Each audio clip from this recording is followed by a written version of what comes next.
नमस्कार। यो भिडियो अलि लामो हुन सक्छ। हजुरहरूले पक्कै पनि लाइक कमेन्ट सेयर गरेर साथ सपोर्ट दिनुहुनेछ र यो भनाइ कस्तो लाग्छ त्यसलाई फेरि कमेन्टमा जस्ताको जस्तै लेखिदिनु होला पनि भन्न चाहन्छु। यो मनुष्यको जीवनमा भन्ने गरिन्छ 40 कटेपछि रमाउला है भनेर भनिन्छ नि।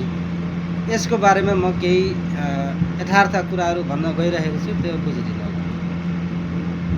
मनुष्य जब जन्मिन्छ ऊ अब 15-16 वर्षसम्म आफ्नो बाल्यकाल जिउँछ। त्यसपछि उसले चाहिँ युवा अवस्था हुन्छ। युवा अवस्थामा गइसकेपछि उसले अब पढाइ लेखा जुन पनि लाइन हुन्छ उसले चाहिँ लिएर गएको हुन्छ। अब जो सफल अथवा पढ्नमा तेज, पढाइ तेज छ उनीहरूको, अथवा घरमा चाहिँ लाइन अब राम्रो छ, गाइड गर्ने फ्यामिली छ भने ऊ सफल व्यक्ति हुन्छ। ऊ आफ्नै देशमा रोजगार पाउँछ अथवा अब केही सफल व्यक्ति भएर बाँच्छ र उसको जीवन एकदमै सफल हुन्छ।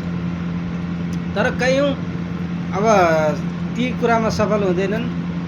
सफल नभएपछि उनीहरूलाई बाध्यतावश विदेश हिँड्न बाध्य हुन्छ। विदेशमा आइसकेपछि विदेशीमा काम गर्दै आउने जाने क्रम जारी हुन्छ र घरमा आउने जाने क्रममा वैवाहिक विवाह पनि हुन्छ। तर परिवारलाई छोड्ने, बालबच्चालाई छोड्दै फेरि यो विदेशमा आउने जाने क्रम यथावत भइरहेको छ र उसले आफ्नो जवानभर बच्चाको भविष्य, गाउँघरमा आफ्नो घरको इज्जतको लागि निरन्तर परदेशमा खटिएर उसले काम गरे गर्दाखेरि आफ्नो श्रीमती, आफ्नो परिवारसँग बिछुडिएर उसले जीवन जिउन परेको हुन्छ।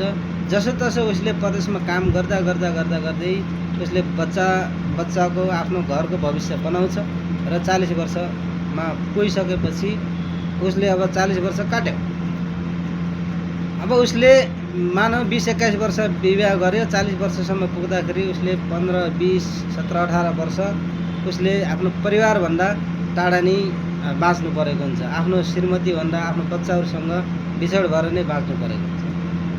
अब 40 कतेपछि अब फेरि हाम्रो उमेर रह्यो कति त्यहाँ छ समस्या। अब हामी 40 भनेपछि त अब आफ्नो मृत्यु कहिले त्यो त थाहा छैन। तर 40 पछि त ओह्रालो हुँदै जाने हो। 60, 70, 80, 90 जति पछि तापनि 40 भनेको आधा उमेर हो। अब त्यसपछि त आधा अब घट्दै जाने हो। कोना अगाडि जाने हो, कोना पछाडि जाने हो थाहा छैन। दुले अगाडि मर्ने हो कि दुला अगाडि मर्ने हो कि होइन, त्यो त कसैलाई पनि थाहा छैन।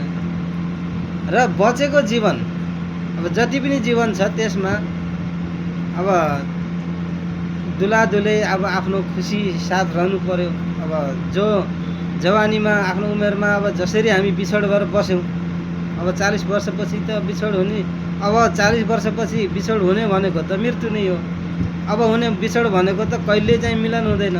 40 भन्दा पहिला बिछोड भए तापनि मिलन हुन्थ्यो, बिछोड हुन्थ्यो, त्यो यथावत चलिरहन्थ्यो। तर 40 वर्षपछिको बिछोड भनेको सदाको लागि बिछोड हुने हो, चाहे अब दुला होस् चाहे दुलै होस्।